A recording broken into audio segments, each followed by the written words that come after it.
You may have asked, how do I train my brain to forget tinnitus? And today we have two audiologists, myself, Dr. Ben Thompson, and Dr. Michelle Neidelman Kennedy, audiologist with Treble Health, who will unpack this question of how to train the brain to reduce tinnitus. We're going to focus on different techniques of psychology of the mind and how that helps reduce tinnitus, as well as different techniques of audiology and sound therapy, and how that can help train the brain to forget tinnitus. Hello, everyone, and welcome to my YouTube channel. My name is Dr. Ben Thompson, and I am here to tell you that there are ways to manage tinnitus no matter where you are along the journey. If you are new here, please consider subscribing to my YouTube channel. Also, if you want an in-depth guide, a free PDF that you can download, we have created a tinnitus guide for 2022 that includes different options for treatments and research for a cure. Let's get into today's video with Dr. Michelle to learn how to retrain the brain and forget tinnitus. First, we will begin with different CBT techniques. Cognitive behavioral therapy is an approach that has been validated for tinnitus. As audiologists, we learn the fundamentals and we apply it to tinnitus and getting better. One of my mentors, someone who I've learned from, is Dr. Bruce Hubbard, who's a psychologist based out of New York City. And there's an exceptional video which he explains really the fundamentals of CBT for tinnitus. We're going to talk on some of those points and how it can help reduce the tinnitus over time and help habituate. So, Dr. Michelle, let's first begin talking about careful thinking and cognitive restructuring about tinnitus. Sometimes the mind can create this fear or this anxiety that I will never get better with tinnitus, and this idea that there's a high chance I'm not going to get better. But what's the reality? What's the fact here, and how can we use that for careful thinking? The fact is that most people do get better. There's much smaller percentage, I think 2 to maybe 3% of individuals who can't habituate to tinnitus, but have attempted it. So it makes you and should make you believe that you are in the majority. Even though you're suffering right now and tinnitus is a big focus of your life, it is not always going to be the focus of your everyday as it is right now in this moment. And you will be able to habituate. So trying to eliminate those feelings of all or nothing, I'm either going to be able to do it entirely or I'm not going to be able to do it, is very important because it also isn't a direct trajectory. It's not a complete downward slope that we're taking. There are going to be bumps in the roads and setbacks, but you are ultimately on the path to recovery. And it's very important to know that you still may have, your bad days, but you'll have many more good days. And that's all natural and part of the normal habituation process. All or nothing thinking. Either I have tinnitus and my life is ruined, or I don't have tinnitus and everything's good and back to normal. Well, that's dangerous because many people have tinnitus but are living healthy lives. Many people go from bothersome loud tinnitus transitioning into a habituated state, having some tinnitus, a lesser degree, a lesser impact on my life. And that's good enough. Most people will say, hey, I know I still have some of this, but that's good enough. So we need to check ourselves when we're thinking in this all or nothing type mode. Another parallel to that is catastrophic thinking, or what's called in psychology catastrophizing. Because I have tinnitus, my life is ruined, or because I have tinnitus, I'm going to lose my hearing, and my tinnitus is going to get worse and louder over time because that's inevitable. And well, let's unpack those and try to replace that with facts and what professionals know as probabilities of these things happening. So, Dr. Michelle, what's the just in your opinion? I don't think there's been a study on this, but what's the chance that having tinnitus, if at all, makes hearing worse? I mean, if your hearing gets worse, does that make your tinnitus worse? This one is a good question to talk about here. It can contribute in terms of like you having more hearing loss and having, tinnitus result because of it. But the fact is that most people who have tinnitus have some degree of hearing loss, but that it's a higher percentage than those who have hearing loss and have tinnitus. So there is a connection and there is a relationship, but there's no guarantee of whether or not, from 5 years from now, you're going to have more hearing loss and then in turn more tinnitus. There isn't a one to one relationship between the two. definitely a connection, a relationship that we can see, but it's not a direct one-to-one relationship. So you may have your hearing loss slowly declining over the next few years, but your tinnitus may improve and more than likely will improve.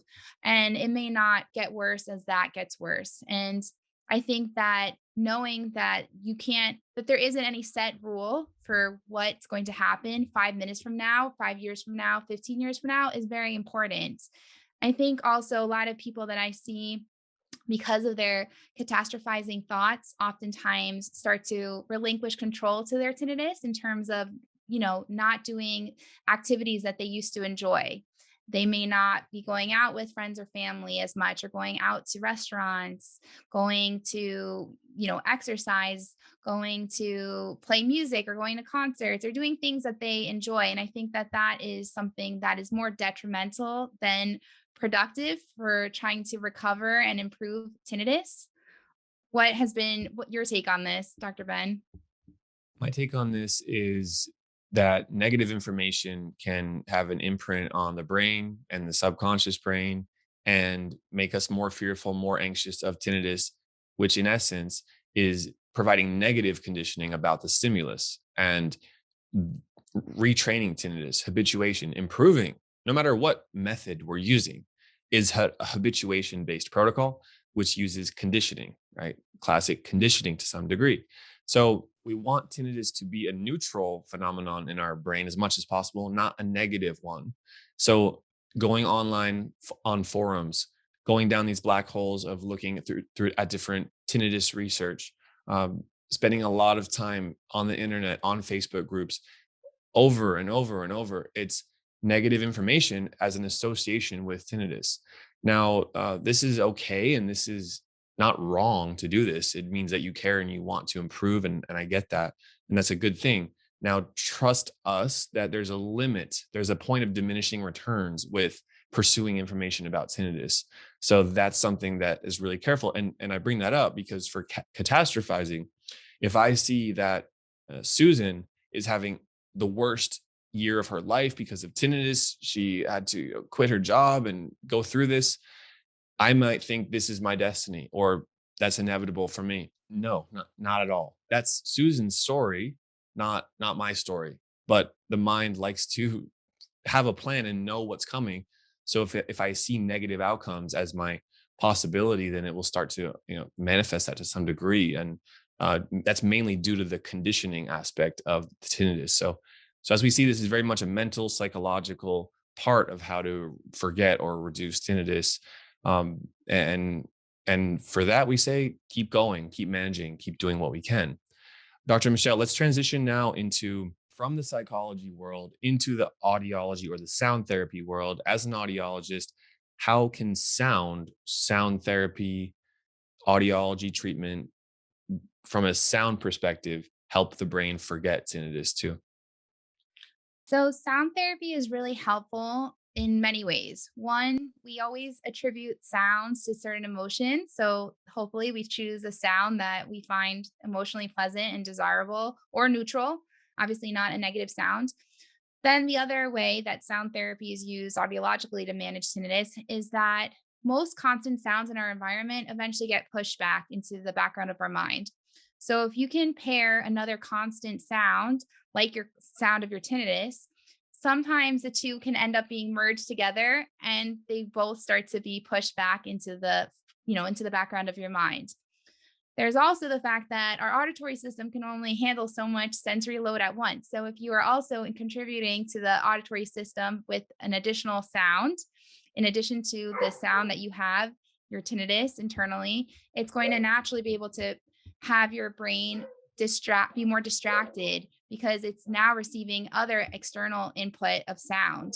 So this is why we can use sound therapy to help manage tinnitus. And one of the great things is that nowadays we can use hearing aids or ear level sound generators to help us implement sound therapy throughout our day. Yeah. And I have a lot of experience with that. Dr. Michelle, I know you do as well. It's one of the pieces that's crucial to educate our audience here is to educate the community on something that we see that is not what we want to see is that someone can learn about the best practice or the gold standard of tinnitus treatment, which is using sound therapy in a protocol comprehensive manner to help with the retraining, to help the brain learn to forget tinnitus. And it's important to stress this is not, oh, in your mind, you need to snap out of it and learn how to habituate. That's not coming from the conscious choice or the mind.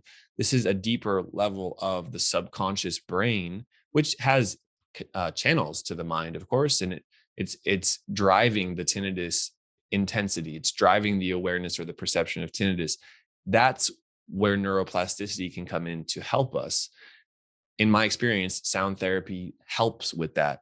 It's not just something that someone does and it happens sort of, it's happening and I'm not sure if it's helping. I get feedback from patients that say, wow, I knew sound therapy could have helped, but until I implemented it consistently over a matter of weeks to months, uh, I didn't really know the power of it. Like that's not something uncommon that we hear.